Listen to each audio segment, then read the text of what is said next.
अस्सलाम वालेकुम वरहमतुल्लाहि वबरकातुहू। सुबहान अल्लाह व बिहम्दिही सुबहान अल्लाहिल अज़ीम। अल्लाहुम्मा सल्लि अला मुहम्मदिन व अला आलि मुहम्मद कमा सल्लैता अला इब्राहीम व अला आलि इब्राहीम इन्नका हमीदुम मजीद। दोस्तों, ਅੱਜ 9 ਜੁਲਾਈ 2022 ਫਰੈਂਕਫਰਟ ਜਰਮਨੀ ਦੇ ਵਿੱਚ ਬਹੁਤ ਹੀ ਖੂਬਸੂਰਤ ਮੌਸਮ, ਜਿਵੇਂ ਤੁਸੀਂ ਦੇਖ ਰਹੇ ਹੋ ਕਿ ਹਲਕੇ ਹਲਕੇ ਬੱਦਲ ਔਰ ਸੂਰਜ ਦੀ ਜਿਹੜੀ ਅੱਖ ਮਚੋਲੀ ਚੱਲ ਰਹੀ। ਇਹ ਨਾਲ ਹਸਬੇ ਮਾਮੂਲ ਤੁਸੀਂ ਇਹ ਨਜ਼ਾਰੇ ਦੇਖਦੇ ਰਹਿੰਦੇ ਹੋ। ਘਾਹ ਕਾਫੀ ਉੱਚੇ ਸਾਈਜ਼ ਦਾ, ਔਰ ਉਹਦੇ ਵਿੱਚ ਕੁਛ ਪਤਾ ਨਹੀਂ ਇਹ ਕਿਹੜੀ ਜੜੀ ਬੂਟੀਆਂ ਨੇ ਜਿਹੜੀਆਂ ਅੱਖ ਕੇ ਪੀਲੀਆਂ ਹੋ ਗਈਆਂ। ਸਾਡੇ ਜਰਮਨੀ ਦੇ ਵਿੱਚ ਈਦ, ਜਿਹੜੀ ਵੱਡੀ ਈਦ ਕੱਲ੍ਹ ਮਨਾਈ ਜਾਏਗੀ, ਅਤੇ ਅਮਰੀਕਾ ਕੈਨੇਡਾ ਵਾਲਿਆਂ ਦੀ ਈਦ ਅੱਜ ਹੈ। ਸਾਰੀ ਦੁਨੀਆ ਦੇ ਵਿੱਚ ਜਿਹੜੇ ਜਿਹੜੇ ਦੋਸਤ ਸੱਜਣ ਬੇਲੀ ਜਾਣਨ ਵਾਲੇ ਜਾਂ ਦੂਸਰੇ ਅੱਜ ਈਦ ਮਨਾ ਰਹੇ ਨੇ, ਉਹਨਾਂ ਨੂੰ ਈਦ ਮੁਬਾਰਕ, ਈਦ ਦੀਆਂ ਬਹੁਤ ਵਧਾਈਆਂ। ਅਤੇ ਜਿਹੜੇ ਦੋਸਤ ਸੁਬਾਹ ਮਨਾਉਣਗੇ ਉਹਨਾਂ ਨੂੰ ਐਡਵਾਂਸ ਈਦ ਮੁਬਾਰਕ। ਗੱਲ ਇਹ ਵਿੱਚ ਈਦ ਬੇਸਿਕਲੀ ਸਾਰੇ ਮੁਸਲਮਾਨ ਜਾਣਦੇ ਨੇ ਕਿ ਖੁਸ਼ੀ ਦਾ ਇੱਕ ਦਿਨ ਹੈ, ਔਰ ਇਹ ਖੁਸ਼ੀ ਜਿਹੜੀ ਹੈ, ਅਸਲ ਖੁਸ਼ੀ ਉਦੋਂ ਹੀ ਬਣਦੀ ਜਦੋਂ ਤੁਸੀਂ ਆਪਣੇ ਦਿਲਾਂ ਦੇ ਵਿੱਚੋਂ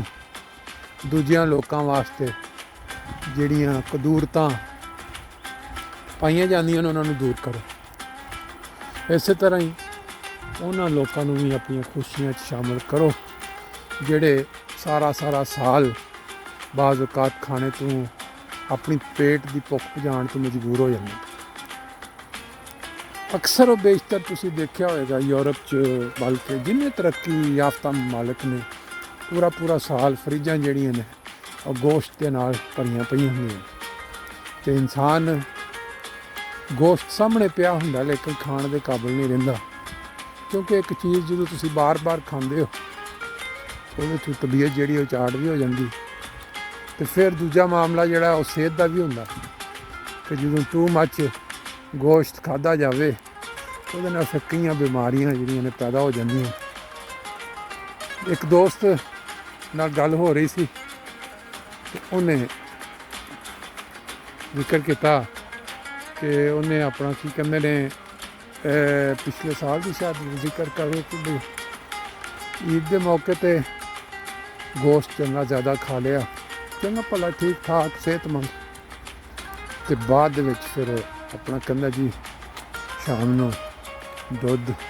ਵਿੱਚ ਤੁਖ ਮਲੰਗਾ ਪਾ ਕੇ ਠੰਡਾ ਕਰਕੇ। ਕਦੇ ਕੋਈ ਪਹਿਲੇ ਕਿਸੇ ਕਿਸਮ ਦੀ ਉਹਨੂੰ ਪ੍ਰੋਬਲਮ, ਕੋਈ ਤਕਲੀਫ ਨਜ਼ਰ ਨਹੀਂ ਆਈ ਸੀ, ਲੇਕਿਨ ਜਦੋਂ ਇਹ ਕੰਮ ਕੀਤਾ ਤਾਂ ਕਹਿੰਦਾ ਜੀ ਦਰਦ ਸ਼ੁਰੂ ਹੋ ਗਈ। ਬਹਰਹਾਲ ਉਹ ਯੂਰਪ ਤੋਂ ਰਹਿ ਕੇ ਗਿਆ ਸੀ ਕਾਫੀ ਸਾਲ, ਇੱਥੇ ਦੀ ਨੈਸ਼ਨੈਲਿਟੀ, ਲੇਕਿਨ ਪਾਕਿਸਤਾਨ ਦੀ ਜਿਹੜੀ ਇਹ ਮਿੱਟੀ ਅਤੇ ਪਾਕਿਸਤਾਨ ਦਾ ਜਿਹੜਾ ਉੱਥੇ ਦਾ ਕਲਚਰ ਹੈ ਉਹ ਦੇ ਵਾਸਤੇ ਉਹਦੀ ਪਿਆਰ ਮੁਹੱਬਤ ਜਾਗੀ ਅਤੇ ਪਾਕਿਸਤਾਨ ਸ਼ਿਫਟ ਹੋ ਗਿਆ। ਬੜੇ ਇੰਜੋਏ, ਬੜੇ ਅੱਛਾ ਵਕਤ ਗੁਜ਼ਰ। ਲੇਕਿਨ ਜਦੋਂ ਇਹ ਕੰਮ ਕੀਤਾ ਉਹਨੇ, ਇਹ ਪਿਛਲੇ ਸਾਲ ਜਾਂ ਇਸ ਸਾਲ ਦੀ ਗੱਲ, ਪਿਛਲੇ ਸਾਲ ਦੀ ਗੱਲ ਹੀ ਹੈ, ਅਤੇ ਹਾਰਟ ਦਾ ਉਹਨੂੰ ਜਦੋਂ ਹਾਸਪਿਟਲ ਗਿਆ ਅਤੇ ਫਿਰ ਉਹਨਾਂ ਨੇ ਕਹਿੰਦਾ 3 ਦਿਨ ਬਾਅਦ ਜਦੋਂ ਹੋਸ਼ ਆਈ ਅਤੇ ਡਾਕਟਰਾਂ ਨੇ 2 ਸਟੰਟ ਪਾ ਦਿੱਤੇ ਸਨ। ਅਤੇ ਉਹ ਲਮਹਾ ਮੈਂ ਫੈਸਲਾ ਕੀਤਾ ਕਿ ਮੈਂ ਹੁਣ ਇੱਥੇ ਨਹੀਂ ਰਹਿਣਾ ਅਤੇ ਵਾਪਸ ਯੂਰਪ ਚਲੇ ਜਾਣਾ, ਕਿਉਂਕਿ ਜਿਹੜੇ ਉੱਥੇ ਦੇ ਹਾਲਾਤ ਜਾਂ ਡਾਕਟਰ ਜਿਸ ਤਰ੍ਹਾਂ ਡੀਲ ਕਰਦੇ ਜਾਂ ਜਿਸ ਤਰ੍ਹਾਂ ਬਾਹਰ ਗੱਲ ਉਹ ਦੂਜੇ ਪਾਸੇ ਚਲੀ ਗਈ। ਸਿਹਤ ਦੇ ਨਾਲ ਮੁਤਲਕਾ ਇਹ ਗੱਲ ਕਿ ਜਦੋਂ ਇਨਸਾਨ ਬੈਲੈਂਸ ਨਹੀਂ ਰੱਖਦਾ ਕਿਸੇ ਦੇ ਵਿੱਚ ਖਾਣ ਪੀਣ 'ਚ, ਸਭ ਤੋਂ ਜ਼ਿਆਦਾ ਜਿਹੜੀਆਂ ਬਿਮਾਰੀਆਂ ਨੇ ਨਾ ਦਿਲ ਦੀਆਂ, ਕੋਲੈਸਟਰੋਲ ਵੱਧ ਜਾਂਦਾ। ਫਿਰ ਬੰਦੇ ਸਮਝਦੇ ਨੇ ਕਿ ਪਾਕਿਸਤਾਨ ਦੇ ਵਿੱਚ ਡਾਕਟਰੀ ਨਿਜ਼ਾਮ ਇੰਨਾ ਠੀਕ ਨਹੀਂ ਅਤੇ ਫਿਰ ਯੂਰਪ ਚਲੀਏ। ਲੇਕਿਨ ਫਿਰ ਉਹੀ ਗੱਲ ਹੈ ਕਿ ਜਦੋਂ ਬੰਦਾ ਇੱਕ ਵਾਰੀ ਬਿਮਾਰ ਹੋ ਜਾਏ ਅਤੇ ਫਿਰ ਉਹਦੇ ਬਾਅਦ ਯੂਰਪ ਹੋਵੇ ਜਾਂ ਜਿੱਥੇ ਵੀ ਹੋਵੇ, ਉਹ ਜਿਹੜੇ ਮਸਾਇਲ ਨੇ ਨਾਲ ਈਦ ਦੀ ਗੱਲ ਹੋ ਰਹੀ ਸੀ ਕਿ ਖੁਸ਼ੀਆਂ, ਈਦ ਦੀਆਂ ਜਿਹੜੀਆਂ ਖੁਸ਼ੀਆਂ ਨੇ ਉਹ ਕਿਵੇਂ ਦੁਬਾਲਾ ਹੋ ਸਕਦੀਆਂ ਨੇ। ਤੁਸੀਂ ਦੇਖਿਆ ਹੋਏਗਾ ਕਿ ਗਰੀਬ ਲੋਕ ਜਿਹੜੇ ਤੁਹਾਡੇ ਆਲੇ ਦੁਆਲੇ ਅਸੀਂ ਪਾਕਿਸਤਾਨ 'ਚ ਰਹੇ ਜਦੋਂ ਤੁਸੀਂ ਉਹਨਾਂ ਵਾਸਤੇ ਕੋਈ ਚੀਜ਼ ਕਰਦੇ ਹੋ ਜਾਂ ਉਹਨਾਂ ਦੇ ਵਾਸਤੇ ਕੋਈ ਖਾਣੇ ਦਾ ਇੰਤਜ਼ਾਮ ਕਰਦੇ ਹੋ ਤੇ ਉਹ ਜਿਹੜੀਆਂ ਦੁਆਵਾਂ ਦਿੰਦੇ ਨੇ ਜਾਂ ਤੁਹਾਡੇ ਵਾਸਤੇ ਜਿਹੜੇ ਅੱਛੇ ਅਲਫਾਜ਼ ਬੜੀ ਸਕੀਨਤ ਮਿਲਦੀ ਤੇ ਇਹ ਈਦ ਦੇ ਮੌਕੇ ਤੇ ਇਹ ਅਫਰੀਕਾ ਵਾਸਤੇ ਜਿਹੜੀ ਕੁਰਬਾਨੀ ਦਾ ਸਿਸਟਮ ਬਣਾਇਆ ਹੈ ਇਹਨਾਂ ਨੇ ਹਿਊਮੈਨਿਟੀ ਫਸਟ ਨਜ਼ਾਰਾ ਸਭ ਜਾਣਦੇ ਨੇ ਮੂੰਹ ਤੇ ਜੀ ਇਹ ਨਜ਼ਾਰਾ ਨਾਲ ਮੈਨੂੰ ਅੱਜ ਬਹੁਤ ਹੀ ਖੂਬਸੂਰਤ ਲੱਗ ਰਿਹਾ ਤੇ ਜਿਹੜੇ ਚਾਰ ਪੰਜ ਬਿਲਡਿੰਗਾਂ ਨੇ ਉੱਚੀਆਂ ਬਿਲਡਿੰਗਾਂ ਇਹਦੇ ਉੱਤੇ ਧੁੱਪ ਪੈ ਰਹੀ ਔਰ ਬੈਕ ਤੇ ਨੀਲੇ ਰੰਗ ਤੇ ਗਾੜੇ ਬੱਦਲ ਬਹਰਾਲ ਕਈ ਦਫਾ ਇੱਥੇ ਗੁਜ਼ਰਨ ਹੋਇਆ ਸੈਰ ਕਰਦੇ ਹਾਂ ਲੇਕਿਨ ਅੱਜ ਕੋਈ ਜ਼ਿਆਦਾ ਹੀ ਖੂਬਸੂਰਤ ਲੱਗ ਰਿਹਾ ਤੇ ਸ਼ਾਇਦ ਈਦ ਦੇ ਸੁਬਾਹ ਇਸ ਵਾਸਤੇ ਵੀ ਇਹ ਚਮਕ ਰਹੇ ਨੇ ਅੱਲਾਹ ਤਾਲਾ ਨੇ ਖੂਬਸੂਰਤ ਬਣਾ ਦਿੱਤਾ ਨੇ ਈਦ ਦੇ ਵਿੱਚ ਅਗਰ ਈਦ ਦੀ ਖੁਸ਼ੀ ਦੇ ਵਿੱਚ ਗਰੀਬਾਂ ਨੂੰ ਸ਼ਾਮਲ ਕਰ ਦਿੱਤਾ ਜਾਏ ਗੋਸ਼ਤ ਖਾ ਕੇ ਯੂਰਪ ਦੇ ਵਿੱਚ ਲੋਕੀ ਰੱਜੇ ਪਏ ਨੇ ਤੇ ਜਦੋਂ ਕੁਰਬਾਨੀ ਕਰਨੀ ਹੈ ਤੇ ਅਫਰੀਕਾ 'ਚ ਕਰਾਤੀ ਜਾਏ ਆਪਣਾ ਜਿਹੜਾ ਉਹਨਾਂ ਦਾ ਆਪਣਾ ਹਿੱਸਾ ਜਾਂ ਆਪਣੇ ਅਜ਼ੀਜ਼ਾਂ ਦਾ ਹਿੱਸਾ ਉਹਦੇ ਨਾਲ ਵੀ ਅਗਰ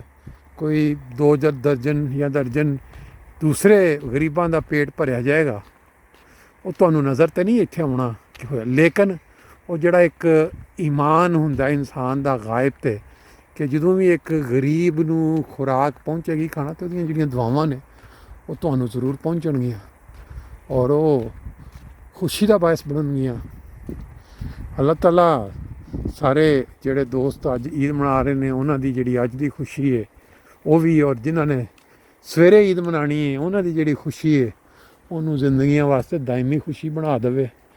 ਇਹ ਇੱਕ ਦੂਜੇ ਵਾਸਤੇ ਦੁਆ ਕਰਨੀ ਚਾਹੀਦੀ ਹੈ ਔਰ ਫਿਰ ਸਾਲ ਬਾਅਦ ਈਦ ਆਉਂਦੀ ਹੈ ਅਗਰ ਕਿਸੇ ਬੰਦੇ ਵਾਸਤੇ ਕੋਈ ਨਾਰਾਜ਼ਗੀ ਦਿਲ ਦੇ ਵਿੱਚ ਹੈ ਜਿਹੜੀ ਕਿ ਲਾਜ਼ਮੀ ਹਰ ਇਨਸਾਨ ਜਿਹੜਾ ਖਾਸ ਤੌਰ 'ਤੇ ਪਾਕਿਸਤਾਨ ਇੰਡੀਆ ਔਰ ਏਸ਼ੀਅਨ ਰੀਜਨਲ ਇਲਾਕੇ ਨਾਲ ਤਲਕ ਰੱਖਦਾ ਉਹਨਾਂ ਦੇ ਵਿੱਚ ਨੇਚਰਲੀ ਤੌਰ 'ਤੇ ਪਾਇਆ ਜਾਂਦਾ ਹੈ ਕਿ ਜਦੋਂ ਖੁਦਾ ਤਾਲਾ ਉਹਨਾਂ ਨੂੰ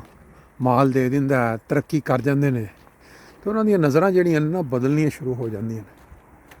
ਔਰ ਜਿਹੜਾ ਬੰਦਾ ਮਾੜਾ ਹੈ ਜਾਂ ਗਰੀਬ ਹੈ ਉਹਦੇ ਵਾਸਤੇ ਉਹਦੀ ਸੋਚ ਚੇਂਜ ਹੋ ਜਾਂਦੀ ਪਾਕਿਸਤਾਨ ਦੇ ਵਿੱਚ ਇਸ ਤਰ੍ਹਾਂ ਬੇਸ਼ੁਮਾਰ ਤੁਸੀਂ ਵੇਖੋ ਜਿਹੜਾ ਗਰੀਬ ਹੈ ਉਹਦੇ ਵਾਸਤੇ ਇੱਕ ਅਮੀਰ ਆਦਮੀ ਉਹਦੀ ਨਜ਼ਰ 'ਚ ਕਿੰਨੀ ਹਕਾਰਤ ਪਾਈ ਜਾਂਦੀ ਹੈ ਕਿਸ ਤਰ੍ਹਾਂ ਉਹਨੂੰ ਬੁਲਾਉਂਦਾ ਅਗਰ ਇੱਕ ਬੰਦਾ ਅਮੀਰ ਹੈ ਤਾਂ ਉਹਨੂੰ ਕਿਸ ਤਰ੍ਹਾਂ ਬੰਦਾ ਰਿਸਪੈਕਟ ਨਾਲ ਅਤੇ ਕਿਸ ਤਰ੍ਹਾਂ ਪਹੁੰਚ ਕੇ ਮਿਲਣ ਦੀ ਕੋਸ਼ਿਸ਼ ਕਰਦਾ ਬਾਹਰ ਈਦ ਦੇ ਮੌਕੇ 'ਤੇ ਅਗਰ ਅਸੀਂ ਇਹ ਨੀਅਤ ਕਰੀਏ ਕਿ ਸਾਡੇ ਅਜ਼ੀਜ਼ੋ ਅਕਾਰਬ ਦੇ ਵਿੱਚ ਜਾਣਨ ਵਾਲਿਆਂ ਦੇ ਵਿੱਚ ਜਾਂ ਦੂਰ 'ਚ ਕੋਈ ਵੀ ਬੰਦਾ ਬੇਸ਼ੱਕ ਉਹ ਮਿਆਰ ਉਹਦੇ ਬਰਾਬਰ ਨਹੀਂ ਤਾਲੀਮ ਘੱਟ ਹੈ ਫੈਮਿਲੀ ਵਾਈਜ਼ ਖਾਨਦਾਨੀ ਤੌਰ 'ਤੇ ਅਗਰ ਉਹਨੂੰ ਸਮਝਿਆ ਜਾਂਦਾ ਜਿਹਦੀ ਉੱਚੀ ਜ਼ਾਤ ਨਹੀਂ ਹੈ ਉਹ ਉਹਨੂੰ ਅਸੀਂ ਕਿਸ ਤਰੀਕੇ ਨਾਲ ਨੀਚਾ ਦੇਖਦੇ ਹਾਂ ਅਤੇ ਇਸ ਸੋਚ ਨੂੰ ਚੇਂਜ ਕਰੀਏ ਔਰ ਅਗਰ ਕਿਸੇ ਨਾਲ ਕੋਈ ਨਾਰਾਜ਼ਗੀ ਦਿਲ ਦੇ ਵਿੱਚ ਅਤੇ ਉਹਨੂੰ ਕੱਢ ਕੇ ਦਿਲ ਦੇ ਵਿੱਚੋਂ ਦਿਲ ਨੂੰ ਸਾਫ਼ ਕਰਕੇ ਉਸ ਬੰਦੇ ਨੂੰ ਈਦ ਵਾਲੇ ਦਿਨ ਗਲੇ ਲਾਈਏ ਅਤੇ ਫਿਰ ਵੇਖੋ ਤੁਹਾਨੂੰ ਕਿੱਡੀ ਸੋਹਣੀ ਨੀਂਦ ਆਉਂਦੀ ਕਈ ਬੰਦਿਆਂ ਦੀਆਂ ਨੀਂਦਾਂ ਉੱਡੀਆਂ ਹੁੰਦੀਆਂ ਨੇ ਇਹ ਸੋਚ ਕੇ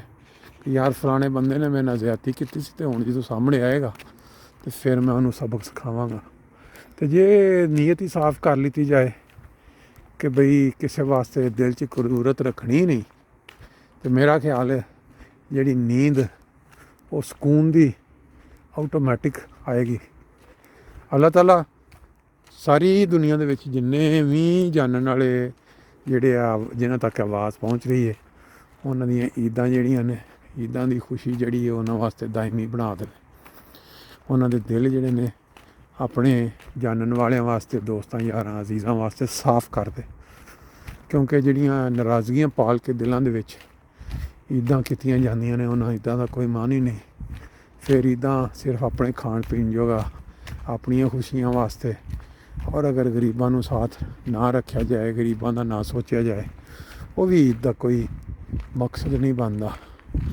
ਬਹਰਾਲ ਇਹ ਚੀਜ਼ਾਂ ਅਸੀਂ ਅਕਸਰ ਸੁਣਦੇ ਰਹਿੰਦੇ ਹਾਂ ਅੱਲਾਹ ਤਾਲਾ ਸਾਨੂੰ ਇੰਨੀ ਫਹਿਮ ਔਰ ਅਕਲ ਦੇਵੇ ਹਰ ਕਿਸੇ ਨੂੰ ਕਿ ਅਸੀਂ ਇਹਨਾਂ ਗੱਲਾਂ ਨੂੰ ਮੱਦੇਨਜ਼ਰ ਰੱਖ ਕੇ ਆਪਣੀ ਈਦ ਦੀਆਂ ਖੁਸ਼ੀਆਂ ਜਿਹੜੀਆਂ ਨੇ ਉਹਨਾਂ ਨੂੰ ਦਬਾਲਾ ਕਰੀਏ ਅਤੇ ਬਾਕੀ ਇਨਸ਼ਾ ਅੱਲਾਹ ਫਿਰ ਨੈਕਸਟ ਟਾਈਮ